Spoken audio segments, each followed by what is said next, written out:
All right, folks, welcome back to the Crisis Report Alert for November 4th, 2025. We're brought to you by Augusta Precious Metals. We'll have more on that in a moment. Hopefully you are keeping up, locked in to everything. That's what we're trying to do. You can join us on other platforms like Gab, Minds, Truth, Twitter X. Subscribe to our locals for a couple bucks. And then, of course, you can be a member here for a couple bucks.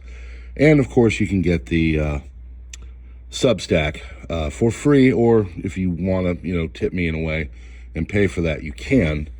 And that's where you get this transcript, and you can follow the links and everything on. There's multiple. But this one, we're going to be talking about the typhoon in Philippines. We're going to be talking about voting, some irregularities as always. And then we're also going to be talking about, of course, Middle East, Venezuela, and some other stuff. So, lock in, strap in. Good to have you. Here we go. Typhoon flooding has killed 5, stranding thousands in central Philippines. South Korea will triple spending on artificial intelligence and make its biggest defense budget increase in 6 years. President Lee Jae-myung said Tuesday in his annual parliamentary budget speech. United States AI firm Palantir has announced joint venture in Dubai. World is on track to dangerous warming as emissions hit record high, according to the UN. Sure.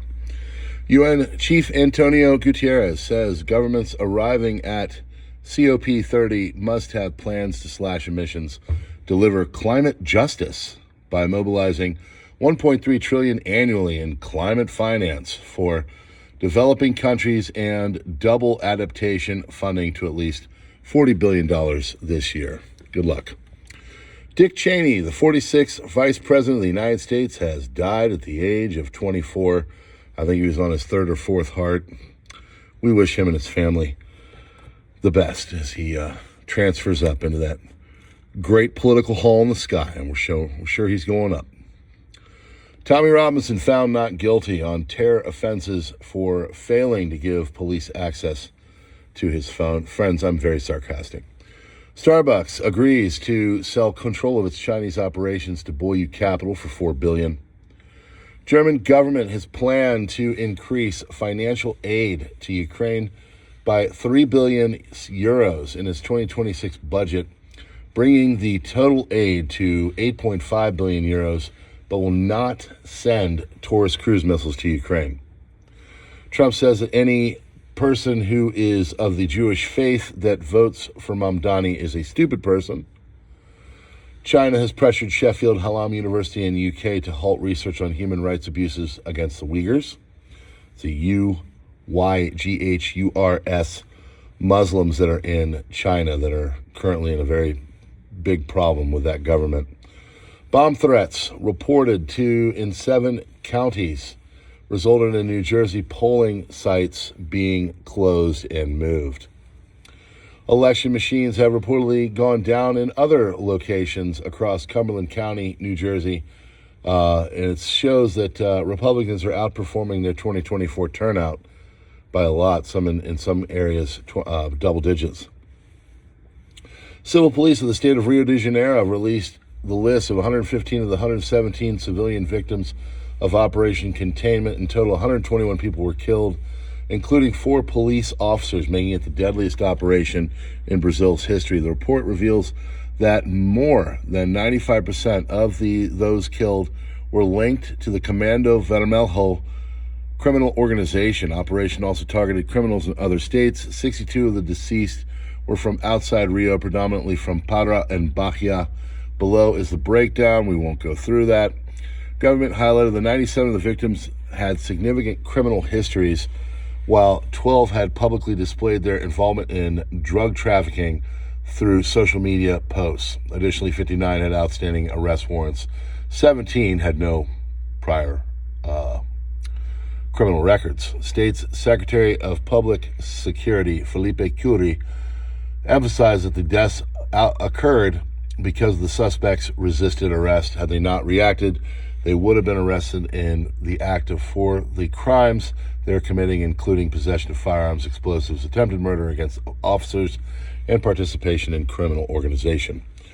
On Mexican social media, it is reported that the municipal state palace of Apatzingan in Michoacan state was vandalized and set on fire by Gen Z protesters and protests against the leftist Morena party government for the murder of Carlos Manzo and Bernardo Bravo.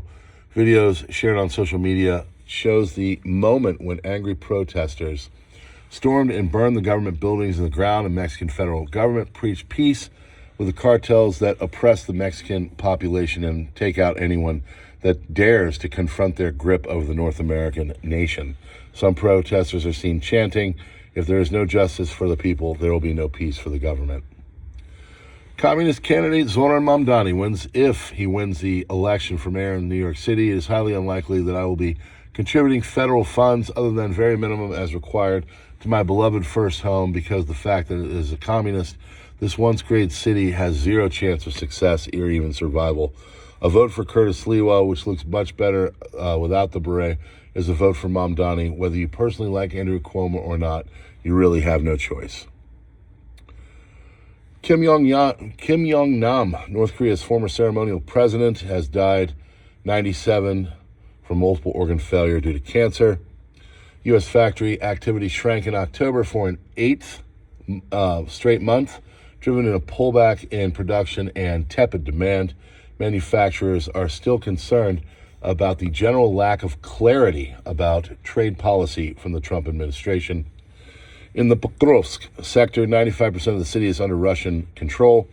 Just a 0.8 mile or 1.3 kilometer gray area made up of plain fields where the Ukrainian garrison in Mirongrad can technically still withdraw, but the Russians have full control over it, and they're swarmed by drones. Gerald Ford, USS CVN-78, was spotted in a maritime tracking minutes ago on the Alboran Sea, roughly 200 miles from the Strait of Gibraltar. Ship expected to cross into the Atlantic sometime in the next 24 to 48 hours, beginning its journey alongside the rest of the carrier strike Group 12 towards the Caribbean. Supreme Court will hear a major case challenging Donald Trump's use of tariffs under 1977 IEEPA law. If the court rules against Trump, billions in tariffs could be refunded and presidential trade powers sharply limited. Al-Qaeda is on the brink of taking over Mali. Al-Qaeda militants are moving closer to the seizing the capital of the West African nation of Mali, which, should the city fall, would become the first country in the world run by the U.S.-designated terror group. Rapid advance of the jihadists in Africa comes after Islamist groups took power in both Afghanistan and Syria. But if they take Bamako, it would be the first time militants with direct and current connections to Al-Qaeda achieve such a feat.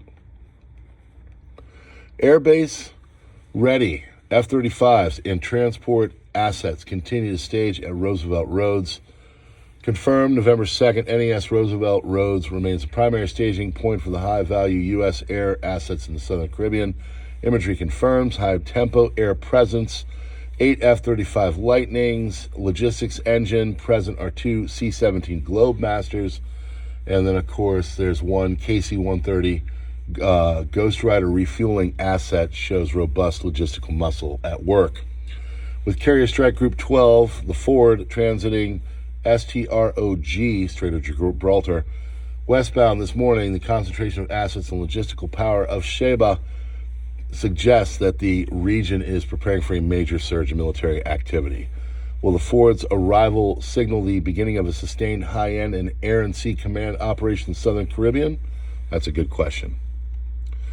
United States, Australia, and New Zealand have been remarkably demographically stable over the last 3 years. For the TFR, stayed right around 1.6 for America, 1.5 for Australia, and 1.56 to 7 for New Zealand. Different to the UK, which is now between 1.37 to 1.43, and largely new neighbors. Of the FVEY group, Australia and Canada appear to be the only countries on the upswing birth-wise, but Canada's 1.8% increase in births is not enough to raise TFR 1.25 due to population increasing rapidly because of immigration. United States and New Zealand are holding. Thai births now down about 10% this year. Slight improvement from the 10% decline in January to September. Still seems basically locked in that the TFR will be at about 0.9, even if November and December are similarly minor improvements. South Korea births are down nearly 17% this year. September looks set to switch places with South Korea to clinch the lowest fertility rate on a nationwide level. Taiwan will fall to 0.75 as the Republic of Korea rises to 0.8. Taiwan will seek many more Vietnamese, Filipinos, and Indonesians. From a national security standpoint, this is a disaster for Taiwan. Levels of available military manpower are going to fall off a cliff in the next few years and not recover. Although in the Taiwan People's Republic conflict, or People's Republic of China conflict, it's relatively unlikely economic blockade or rising tensions or not. In any event, Taiwanese tax base and military pool are both going to decline. The country in Taiwan situation, only 23 million people facing an adversary with over 1 billion. Well, it's not going to happen for them. And the CVN-78 USS Gerald R. Ford traveled 200 miles in the past 17 hours, going at 16 knots. While not top speed, it's clear that the Ford is moving towards the Caribbean, whatever you want to call it, possibility of going even faster. It will reach the theater by the end of the week. So far, 39 people have lost their lives in the devastating floods that struck the island of Cebu in the Philippines. Typhoon Tino, and Dutch leader Geert Wilders has conceded his election defeat. All right, friends, that is your crisis report for November 4th, 2025. God bless you all. Brought to you by Augusta Precious Metals. If you'd like to turn your 401k or your IRA into gold and silver, they're the people to talk to. We have a link in the description. They are sponsors of this channel. We appreciate you being here. Check them out and all the other places that we have here for PrepperNow and the Crisis Report, and we will see you on the next one.